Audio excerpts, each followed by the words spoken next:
계시는 형제들아 너희는 어둠에 있지 아니하매 그날이 도적같이 너희에게 임하지 못하리니. 잠자는 자들에게는 그날이 도적같이 임할 것이지만은 깨어있는 자들에게는 그날이 결코 도적같이 임할 수 없다는 말씀입니다. 너희는 다 빛의 아들이요 낮의 아들이라.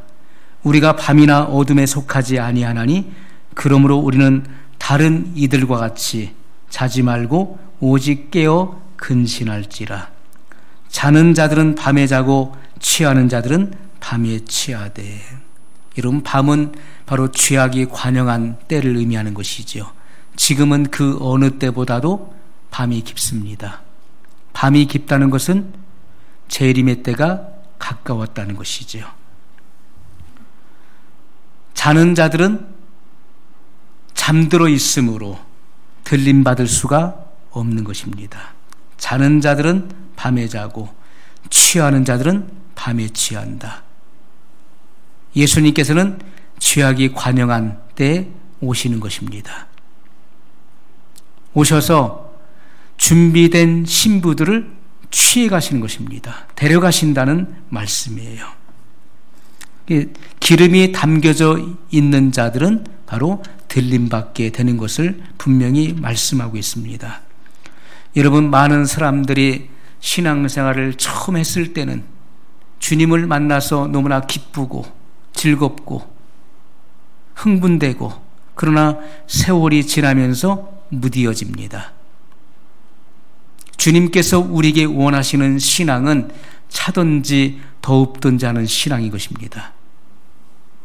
내가 차든지 더웁든지 하기를 원한다. 미지근하면 내 입에서 너를 토하여 내치리라. 버리겠다. 이렇게 말씀하고 있습니다. 처음에는 신앙생활을 잘 하다가 도중에 타락하게 되면, 타락하여 세속화된 교회나 성도는 어린 양의 혼인잔치에 참여할 수가 없습니다. 타락한 자는 그 타락으로 인하여 파혼함과 같은 것입니다. 또 세속화된 사람, 세속의 물결이 그 마음에 들어와서 세속화된 사람, 세상을 즐기며 살아가는 사람들은 그 세상과 짝하였으므로 그 음탕함으로 인하여 파혼함과 같은 것입니다. 그래서 신부의 자격을 얻을 수가 없는 것입니다. 신앙생활은 마치 마라톤 경주와 같아서 처음에 시작은, 출발은 많이 하지만은 그러나 도중에 한계를 느끼고 무너져 버리고 실족하고 세상으로 가는 이들이 많이 나오게 되는 것입니다. 그러므로 끝까지 완주하는 이들은 적은 것이죠. 우리가 마라톤 경주에도 지구력이 있어야 되는 것처럼 신앙생활에는 많은 인내가 있어야 되는 것입니다. 그러므로 성경은 인내를 말씀하고 있어요. 믿음의 결국은 곧 영혼의 구원이라, 영혼의 구원을 얻음이라고 말씀하고 있는 것입니다. 끝까지 지구력을 가지고 인내심을 가지고 그 신앙의 경주를 다해야 되는 것입니다. 그때 비로소 그는 영혼의 구원, 궁극적 구원, 우리의 궁극적 구원은 바로 공중 혼인잔치에서 이루어지는 것입니다. 그것을 우리는 기대하고 소망하고 이 땅에서 준비하는 것입니다. 그러므로 우리는 지금까지 하나님께서 우리에게 베푸신 그 은혜를 귀히 여길 수 있어야 돼요. 나 같은 비천한 죄인을 구원해 주신 그 주님의 놀라운 은혜를 결코 한시도 잊어서는 안 되는 것입니다. 한순간도 잊어서는 안 되는 거예요. 구원의 은혜, 구원받은 이 은혜, 이 감격이 사라져서는 안 되는 것이죠. 매 순간마다 눈동자같이 보호해 주시고 인도해 주시는 그 주님의 사랑과 은총을 잊어서는 안 되는 것입니다. 여러분, 미련한 5 처녀와 같이 세상과 짝하여서 깊이 깊이 잠들어 있는 자들은 기름이 떨어졌으므로 그들은 혼인잔치에 참여하지 못하게 될 것입니다. 가장 결정적인 순간에 예수님께서 오셨을 때, 그때 기름이 준비되어 있지 않다면 등불을 밝혀 신랑을 맞이할 수 없게 되는 것입니다. 여러분, 마지막 시대는 미혹이 극심한 것입니다.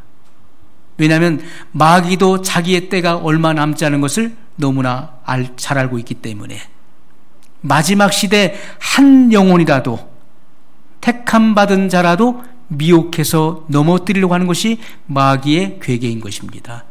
마지막 시대, 지구 끝날 예수님의 재림이 임박한 이 시대에는 마귀의 미혹이 가장 극심하다는 사실을 우리가 인식해야 되는 것입니다. 그러므로 믿음이 떨어지지 않기 위해서 우리의 믿음을 견고하게 지켜야 되는 것입니다. 예수님을 따랐던 제자들의 믿음을 뒤흔들기 위해서 마귀는 끊임없이 역사했습니다. 예수님의 공생애 가운데서 마귀는 끊임없이 역사했어요.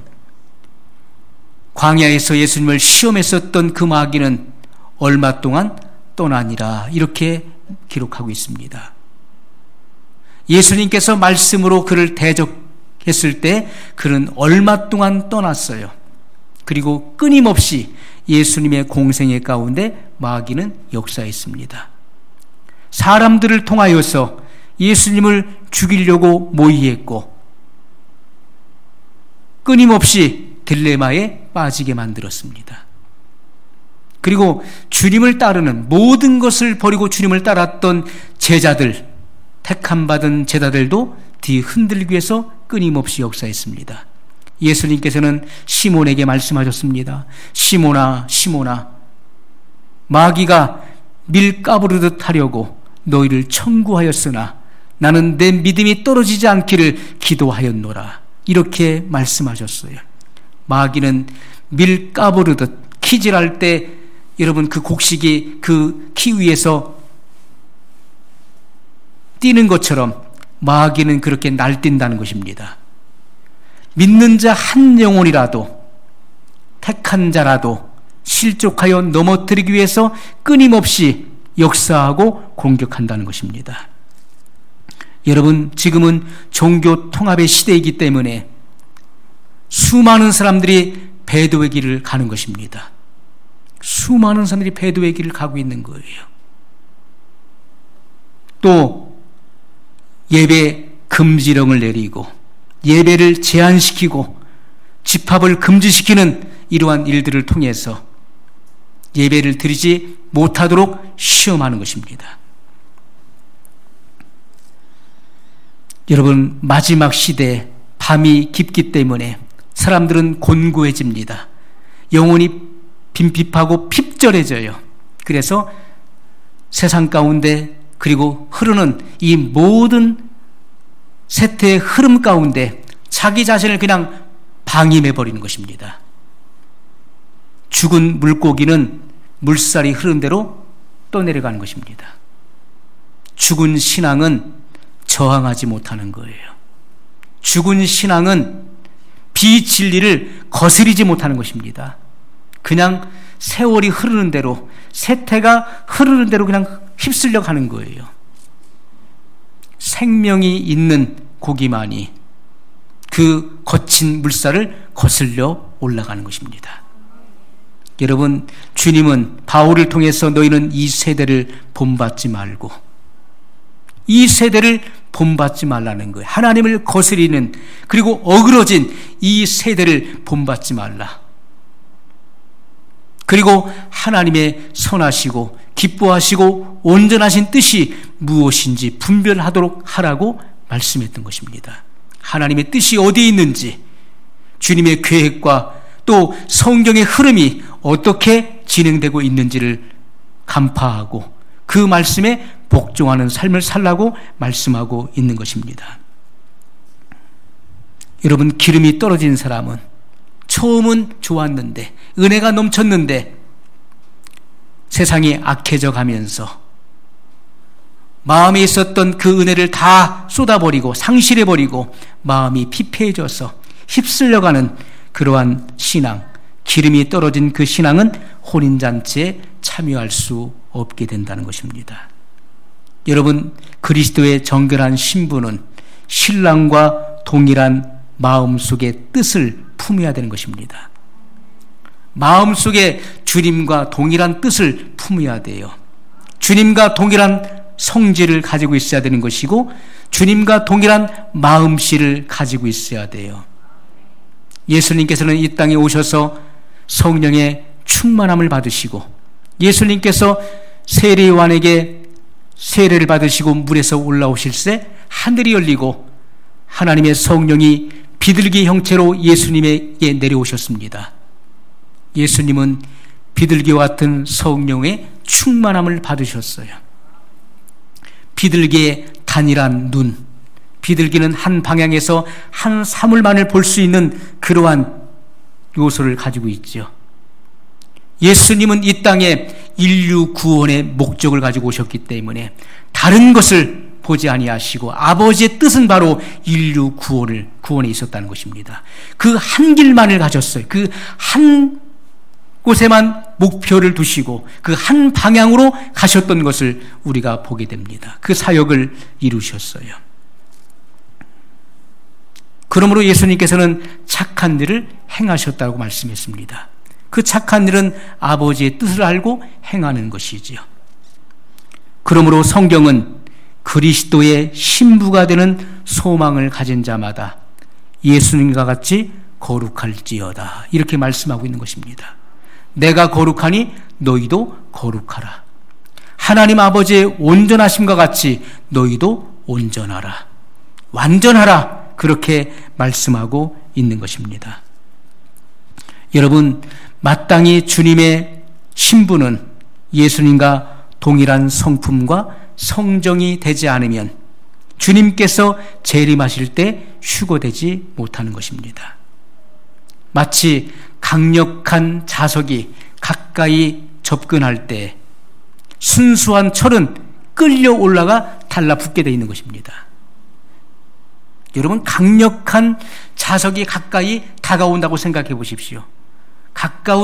가까이 다가올 때 순수한 철, 그 요소가 순수한 철의 성분을 갖고 있는 것들은요, 달라붙게 되어 있는 것입니다. 끌려 올라가서 달라붙어요.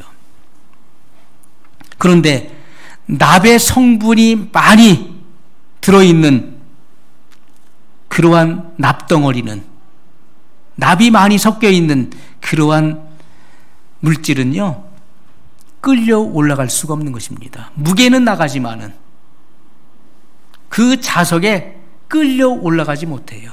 달라붙을 수가 없게 되어 있는 것입니다.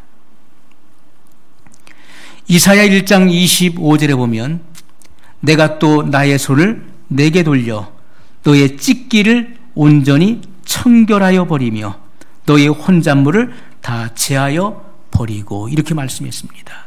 여러분, 하나님께서 진정 주님께 나오는 자들에게서 너의 찢기를 온전히 제하여 청결하게 하겠다, 너의 혼잣물을 다 제하여 버리겠다, 이렇게 말씀하신 것입니다. 납이라고 하는 것은 죄의 모형이죠. 이것은 죄의 근성을 말하는 것이고요, 옛사람이 그 속에 잠복해 있는 사람을 의미하는 것입니다. 성경은 우리에게 썩어져가는 구습을 쫓는 옛사람을 벗어버리고 의와 진리의 거룩함으로 지으심을 받은 새 사람을 입으라고 명령했습니다. 옛사람을 벗어버리고 새 사람을 입으라. 더러워진 옷을 벗어버리는 것처럼 옛사람을 벗어버리고 새 사람을 입으라, 이렇게 말씀했던 것입니다. 그래야만 휴거될 수 있는 것입니다. 납은 죄의 모형이에요. 죄의 근성을 말하는 것이고 옛사람이 그 중심에 잠복해 있는 사람을 의미하는 것입니다. 납과 같은 불순물이 여러분 속에서 제거돼야 됩니다. 깨끗하게 처리되지 않으면 안 되는 것이죠. 사람 속에서 온갖 부정물들이 나오는 것입니다. 사람 속에서 나오는 것이 무엇입니까? 사람의 입으로 들어가는 것이 사람을 더럽게 하는 것이 아니라고 말씀했습니다. 사람의 속에서, 곧 마음에서 나오는 것이 사람을 더럽게 한다. 곧 악한 생각입니다. 거스림과 불순종이고 거짓말입니다. 그리고 자기를 속이고 남을 기만하는 것입니다. 시기와 분냄과 질투입니다. 여러분, 이러한 수많은 요소들이 이 속에서 끊임없이 올라온다는 것은 내 안에 쓴 뿌리, 죄의 근성이 있기 때문에 쓴 물이 계속해서 올라오고 또 올라오는 것입니다. 그것이 우리의 삶으로 표출되고 나타나게 되어 있는 것이죠. 이것은 그 마음 속에 옛사람의 근성, 옛사람이 잠복해 있다는 것이죠. 내 속에서 납과 같은 이 쓴뿌리를 분리해서 제거해 버리려면 어떻게 해야 되겠습니까? 내 속에 있는 이 죄의 근성을 어떻게 우리가 없애버릴 수 있을까요? 세척제를 마시면 없어지겠습니까? 물로 씻어낼 수 있겠습니까? 여러분, 납덩어리는요, 불로써 녹일 수 있는 것입니다. 불로써 태워버릴 수 있는 거예요. 성령의 불을 받을 때 우리 속에 있는 이 불순물, 죄의 근성인 납과 같은 요소가 태워지는 것입니다. 녹아버리는 거예요. 구약시대 모세는 시내산에 올라가 십계명을 받았습니다. 두 돌판을 받은 것이죠. 한 돌판에는 1계명부터 4계명까지가 기록되어 있습니다. 이것은 하나님에 관한 계명이에요. 다른 한 돌판에는 5계명부터 10계명까지가 기록되어 있어요. 이것은 인륜에 관한 계명입니다. 이것은 온 율법의 핵심입니다. 여러분, 율법을 모세오경이라고 부르는데 그 모세오경 속에는 613가지의 계명들로 이루어져 있습니다. 하라 또는 하지 말라고 명령된 조항들을 계명이라고 하는 것이죠. 그러나 이 많은 613가지라는 조항이 있을지라도 그것에 대한 핵심은 10계명으로 압축될 수 있는 것입니다. 그런데 이 두 돌판에 새겨진 10계명이 사람들의 마음 가운데 있는 이 납과 같은 불순물을 뽑아낼 수 없었다는 것이죠. 로마서 3장 20절에 보면 그러므로 율법의 행위로 그의 앞에 의롭다 하심을 얻을 육체가 없나니. 여러분, 율법의 행위를 한다고 해서 하나님 앞에 의롭다 하심을 얻을 수 없다는 거예요. 율법의 행위로서는 의롭다 하심을 얻을 육체가 없습니다. 왜 그렇습니까? 마음의 죄를 어떻게 할 것입니까? 마음에 숨은 죄를 어떻게 할 것입니까? 행위는 그럴듯하게 연출해내지만은 그러나 그 마음속에는 죄를 어떻게 할 것이냐는 거예요. 율법의 행위로서는 하나님 앞에 의롭다함을 얻을 육체가 없다라고 말씀했어요. 율법으로는 죄를 깨달음이니라. 율법은 죄를 깨닫게 하는 기능을 가지고 있는 것입니다. 율법이 오기 전에는 죄를 죄로 알지 못했어요. 양심이 무뎌지고 양심이 화인 맞은 사람들, 양심이 무뎌져서 죄를 밥 먹듯이 먹고 마시는 사람들. 그러나 율법이 옴으로써 죄를 깨닫게 한 것입니다. 그러므로 그 죄에 대한 대가가 얼마나 엄중하고 얼마나 참혹한 것인지를 알게 된 것이죠. 그러므로 죄의 참상을 깨달은 사람은 구원자, 메시아를 갈망하게 됐다는 것입니다. 그래서 때가 참에 하나님의 아들을 이 땅에 보내셔서 죄인을 구원하신 것입니다. 여러분, 예수님의 선구자로 세례 요한은 이 땅에 6개월 전에 와서 예수님이 오시는 길을 예비했던 사람이었습니다. 그는 회개의 증표로서 물로 세례를 베풀었습니다. 그러나 세례 요한이 베풀었던 그 물을 가지고도 그 당시에 바리새인들 그리고 서기관들, 사두개인들의 그 마음속에 숨겨진 그 죄의 납과 같은 악독을 처리하지 못했다는 것입니다. 마태복음 3장 10절에 세례 요한은 선포하기를 이미 도끼가 나무 뿌리에 놓였으니, 도끼는 바로 하나님의 심판을 의미하는 것이죠. 도끼가 나무 뿌리에 놓였다는 거예요. 뿌리를 잘라버리면, 찍어버리면 그 나무는 구제불능이 되는 것입니다. 영원히 죽는 것입니다. 도끼가 나무 뿌리에 놓였으니 좋은 열매 맺지 아니하는 나무마다 찍어 불에 던지우리라. 나쁜 열매를 결과하는 그 나무는 찍혀서 영원히 타는 불에 던져진다고 말씀했습니다.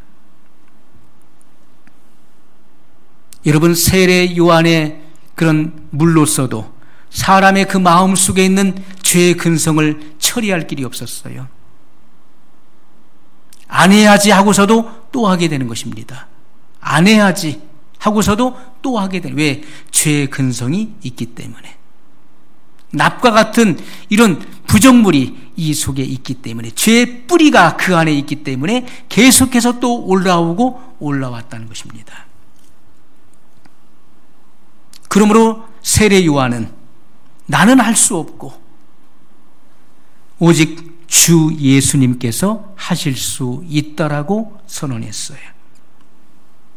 마태복음 3장 11절에 보면 나는 너희로 회개케 하기 위하여 물로 세례를 주거니와 내 뒤에 오시는 이는 나보다 능력이 많으시니 나는 그의 신을 들기도 감당치 못하겠노라. 자기를 이렇게 낮추어서 고백했습니다. 나는 그의 신을 들기도 감당치 못하겠노라. 여러분, 과거에 그 주인의 신을 들고 다니고 그 끈을 풀어주고 했던 자는 노예였습니다. 노예들이 그 같은 일을 했던 거예요. 세례 요한은 그 당시에 마치 메시아로 사람들에게 인정을 받을 정도로 그렇게 인기가 절정에 올라 있었습니다. 그러나 예수님을 소개할 때 나는 그분의 신을 들기도 감당치 못할 사람이다. 그는 성령과 불로 너희에게 세례를 주실 것이요 내 뒤에 오시는 분 메시아 예수 그리스도께서는 성령과 불로 세례를 주신 분이시다. 너희 속에 있는 그 납과 같은 더럽고 흉악한 그 죄의 근성을 태워버리시는 분이시다. 이렇게 증거했던 것입니다. 여러분, 실제로 예수님께서 인류의 죄를 대속하시고 부활 승천하신 이후에 주님의 말씀을 믿고 사모하는 120문도에게 그들의 마음속에 있는 납과 같은 죄의 근성을 녹이시고 태우시기 위해서 성령의 불을 내리셨던 것을 우리 사도행전 2장을 통해서 보게 되는 것입니다. 성령의 불을 내리셨어요. 사도행전 2장 3절에 보면 불의 혀같이 갈라지는 것이 저희에게 보여 각 사람 위에 임하여 있더니, 예수님께서 약속하신 그 성령의 불을 내리심으로 그들 속에 있는 죄의 근성이 태워지는 그런 역사를 경험하게 되는 것입니다. 여러분, 우리는 하나님 말씀을 읽으면서, 말씀을 들으면서 자기 자신을 성찰해야 되는 것이죠. 내 속에 들어있는 요소가 무엇인지, 내 속에 남아있는 이 죄의 근성, 찢기가 무엇인지를 우리는 성찰해야 되는 것입니다. 납덩어리와 같은 이런 죄의 성질, 죄의 근성이 있다면은 스스로 처리해 보려고 노력하지 말고 성령의 불을 받아야 되는 것입니다. 성령의 불을 받을 때 태워져 버리는 거예요. 성령을 누구에게 보내신다고 했습니까? 자기를 헌신하고 순종하는 자, 주님의 말씀에 순종하는 자들에게 성령을 주신다고 약속하고 있는 것입니다. 주님은 반드시 그들에게 성령으로 세례를 베푸신 것입니다. 여러분, 오늘날 많은 성도들이 처음에 은혜를 받았을 때는 너무나 기쁘고 좋지요. 잠시 은혜를 받았다고 좋아하다가 얼마 못 가서 그 받은 바 은혜를 쏟아버리는 일들이 얼마나 많이 있습니까? 은혜를 받는 것도 중요하지만은 그 받은 바 은혜를 유지하는 것은 더더욱 중요한 것이죠. 은혜를 받는 것도 우리가 귀한 것이지만은 그 받은 바 은혜를 유지하는 것은 더더욱 귀한 것입니다. 그 은혜를 받아서 그 은혜를 우린 극대화시킬 수 있어야 돼요. 그 주신 은혜를 귀히 여기고 그리고 그것을 발전시키고 성장시켜야 되는 것입니다. 하나님의 영광을 위해서 우리가 그것을 극대화시켜 그 능력을 발휘할 수 있어야 되는 것이죠. 여러분, 납과 같은 성질이 있기 때문에 그것을 쉽게 순간 쏟아버리게 되는 것입니다. 혈기 한 번에 쏟아버릴 수 있는 거예요. 말 한마디에 받은 바 그 큰 은혜를 쏟아버릴 수 있는 것입니다. 여러분, 오랜 시간에 걸려서 물이 몇 분에 한 방울씩 떨어지는 것을 받아가지고서 오다가 이것을 돌뿌리에 걸려서 넘어져 보십시오. 한순간에 쏟아버리는 거예요. 그렇게 힘겹게 받았던 것을 한순간에 쏟아버려요. 납과 같은 요소가 있기 때문에 그것을 쉽게 쏟아버릴 수 있는 것입니다. 여러분, 핥히면 여기 피부에 표면에 흔적이 남게 되죠. 핥히면. 마귀가 역사에서 시험을 줘보십시오. 마귀가 역사에서 시험을 주면요, 이 얼굴 미간에 주름이 생기는 거, 이렇게 힘이 들어가죠. 주름이 생겨요. 그리고 이 심중에도 주름이 생기는 거예요. 히브리서 12장 5절에 보면 너희는 돌아보아 하나님의 은혜에 이르지 못하는 자가 있는가 두려워하고 또 쓴뿌리가 나서 괴롭게 하고 많은 사람이 이로 말미암아 더러움을 입을까 두려워하고, 이렇게 말씀했습니다. 에베소 5장 27절에 보면 자기 앞에 영광스러운 교회로 세우사, 여러분, 주님의 뜻이 무엇인지를 우리는 분명히 알 수가 있어요. 하나님이 우리에게 바라시는 것은 우리가 영광스러운 교회로 주님 앞에 서기를 원하신다는 것입니다. 영광스러운 교회, 하나님의 영광을 반영하는 교회, 영광스러운 교회로 세우기를 원하시는데 티나 주름 잡힌 것이나 이런 것들이 없이 거룩하고 흠이 없게 하려 하심이니라. 여러분, 죄의 근성이 있기 때문에 여기 이마 미간에 주름이 잡히는 거예요. 심중에 주름이 잡히는 것입니다. 이 주름 잡힌 것이 없어져야 된다는 거예요. 이것은 죄의 근성이 없어지는 것을 말씀하는 것이죠. 주름 잡힌 것이 없이 주님 앞에 서기를 원하시는 것입니다. 원만한 사람, 모든 일에 원만하고 티 없는 성도들을 영접하기 위해서, 데리러 오시기 위해서 주님은 문 앞에 이르렀다고 말씀하고 있어요. 주님은 지금 우리 문 앞에 이르른 것입니다. 마태복음 24장 32절로 34절에 보면 무화과 나무의 비유를 배우라 말씀했습니다. 무화과 나무는 이스라엘을 상징하는 나무죠. 그 가지가 연하여지고 잎사귀를 내면 여름이 가까운 줄 아나니. 여러분, 무화과 나무의 이 비유, 이것은 이스라엘의 그 독립을 지금 말씀하고 있는 것입니다. 거의 2000년 가까이 이스라엘 백성들은 1900년 이상 2000년 가까이 그들은 전 세계로 디아스포라 되어서 나그네 생활을 했었습니다. 그런데 하나님의 때가 되니까 그들이 본국으로 귀환하면서 1948년 5월 14일에 독립을 하게 됩니다. 놀라운 일, 우리가 상상할 수 없는, 도저히 있을 수 없는 일이 일어났던 것이죠. 중동 연합국가의 6.1 전쟁을 통해서 대승을 거두게 됩니다. 놀라운 역사가 일어나게 되는 거예요. 이와 같이 너희도 이 모든 일을 보거든, 무엇입니까? 이스라엘의 독립을 의미하는 거예요. 이 같은 일을 보거든 인자가 가까이 곧 문 앞에 이른 줄 알라.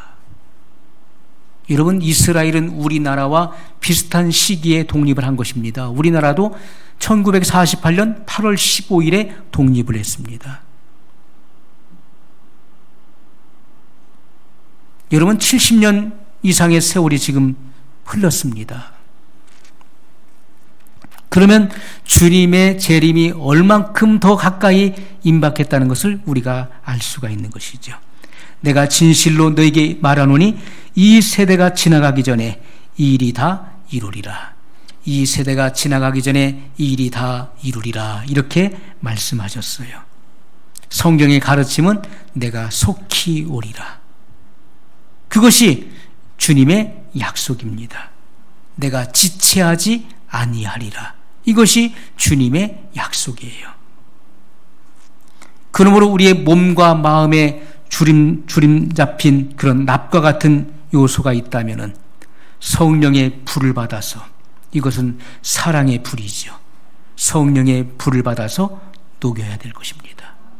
녹아버려야 되는 거예요. 죄의 근성이 녹아버려야 되는 것이죠. 죄의 쓴뿌리가 태워져야 되는 것입니다. 다른 것이 섞이지 않은 신앙이 강철 같은 신앙이에요. 납과 같은 그러한 불순물적인 요소가 섞이지 않은 순수한 신앙은 강철 같은 신앙이에요. 주님과 같은 성품, 주님과 같은 마음, 주님과 같은 생각, 이러한 사람은요, 주님의 신부입니다. 이러한 사람은 자석 같은 주님을 기다리는 것입니다. 주님께서 가까이 오실 때 나도 모르게, 왜요? 내 성분이 바뀌어 있기 때문에, 나의 본성이 완전히 바뀌어 있기 때문에, 강철 같은 순수한 철의 성분이기 때문에 이 자석에 끌려 올라가서 달라붙는 것입니다.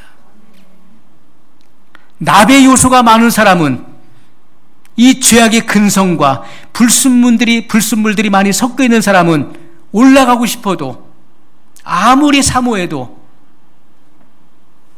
주님이 가까이 오신다 할지라도 거기에 내가 부합되지 않기 때문에, 내 속에 성분과 요소가 변화되지 않았기 때문에, 납과 같은 성질로 가득 차 있기 때문에 끌려 올라갈 수가 없다는 것입니다.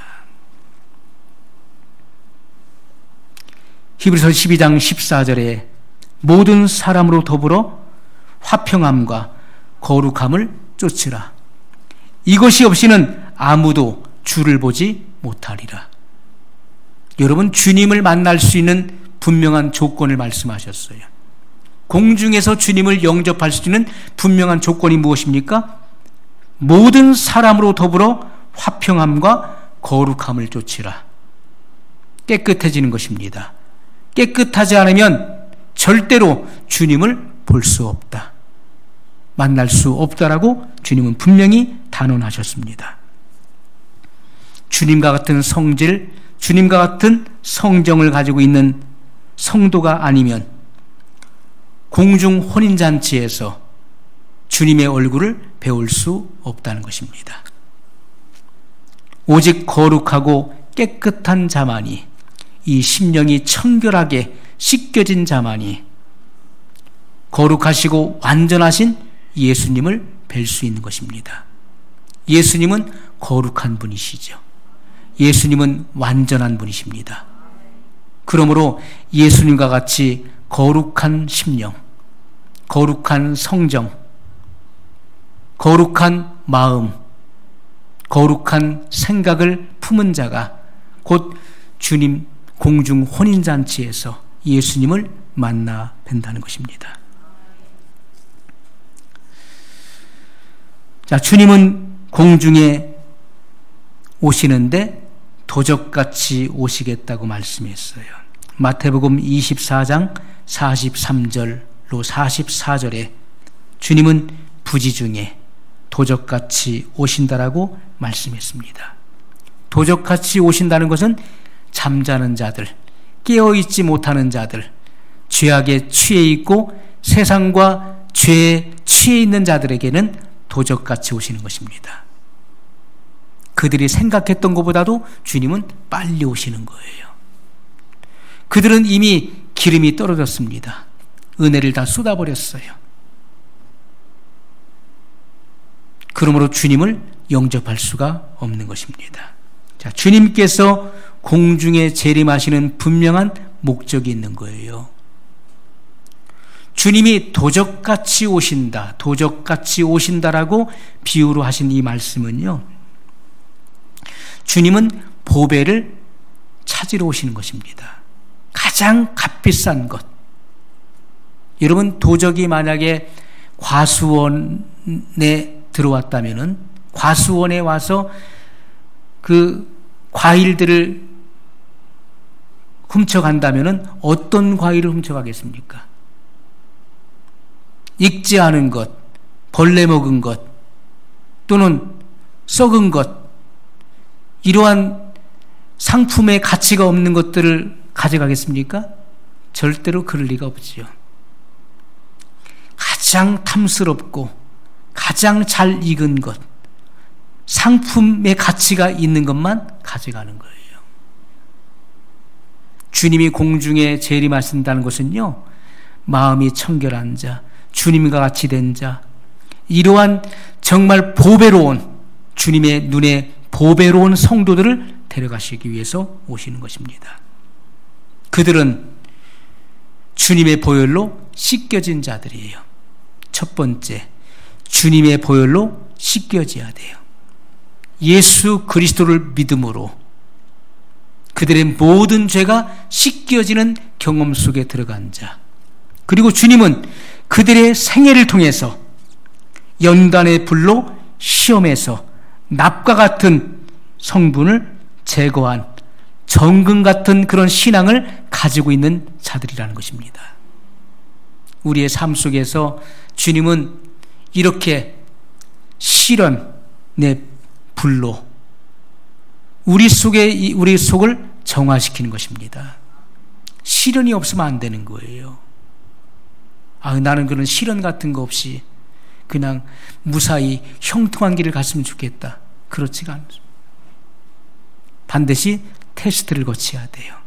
시련의 불로서 정화되는 것입니다. 불로서. 지금도 여러분 동일하게 주님은 시련의 불로서 여러분들의 믿음을 정화시키기 위해 테스트하시는 것입니다. 이렇게도 하시고 저렇게도 하시는 거예요. 그러한 시련의 불을, 시련이 올 때 그때 주님 앞에 순복하고 겸손히 엎드릴 수 있는 사람은 통과하는 것입니다. 정화되는 거예요. 더 깨끗해지고 순수해지는 것입니다. 정금 같은 그런 신앙을 가져야 돼요. 그러한 성도만을 취해 가신다는 것입니다. 데려가신다.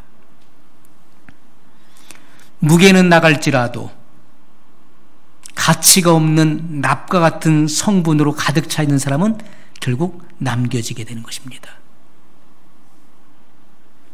은혜를 쏟아버리고 세상과 죄악에 깊이 잠들어 있는 사람들에게는 예수님이 부지중에 오시는 거예요.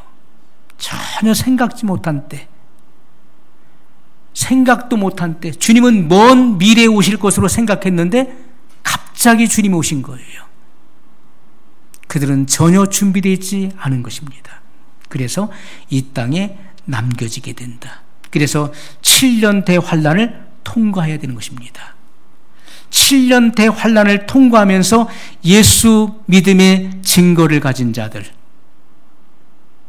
그리고 짐승의 우상에게 절하지 않는 자들, 주님의 이계명을 지키기 위해서 순교하는 자들이 죽어서 부활의 몸으로 올라오는 것입니다. 그러므로 여러분, 최고의 영예는 우리에게서 최고의 영예는 죽음을 보지 않고 강철 같은 순수한 믿음을 가지고 있어서 주님 공중에 재림하실 때 영화로운 몸을 입고 올라가는 것입니다. 그런 사람은 가장 최고의 영예를 얻는 주님의 신부라 일컬음을 얻게 되는 사람들이에요. 여러분, 깨어서 주님을 기다리는 자들에게는 그날이 결코 도적같이 임할 수 없다는 것을 오늘 본문에 말씀했어요. 형제들아, 너희는 어둠에 있지 아니하매 그날이 도적같이 너희에게 임하지 못하리니. 성경을 한 면만 봐서는 안 되는 것입니다. 마태복음 24장에 주님은 도적같이 오신다고 했어. 그러나 성경은 양면이 있는 것이죠. 다 짝이 있는 것입니다. 동전의 앞뒷면이 있는 것처럼 성경의 한 면만 보고서 주님은 도적같이 오신다고 했어, 그거 말고는 다른 걸 이야기하는 사람은 이단이야, 잘못된 거야 라고 하면 안 되는 것이죠. 그것은 잠에 취해 있는 자들, 죄악에 취해 있는 자들은 잠들어 있기 때문에, 영적으로 잠들어 있기 때문에 그들은 도적같이 오시는 것이지만은 빛의 아들, 낮의 아들, 깨어있는 자들에게는 그날이 도적같이 임하지 못한다는 것을 또 말씀하고 있지 않습니까? 슬기로운 5처녀에 속하는 자들은 깨어있기 때문에 그들은 그날이 결코 도적같이 임할 수 없는 거예요. 너희는 다 빛의 아들이요 낮의 아들이라 우리가 밤이나 어둠에 속하지 아니하나니. 죄악이 간영한 시대 가운데서도 하나님의 은혜는 더욱더 넘쳤습니다. 은혜를 받는 자들은 더욱더 은혜로워지는 거예요. 더러운 자들은 더욱 더러워지고 거룩한 자들은 더욱더 거룩해지는 것입니다. 그것이 마지막 시대예요.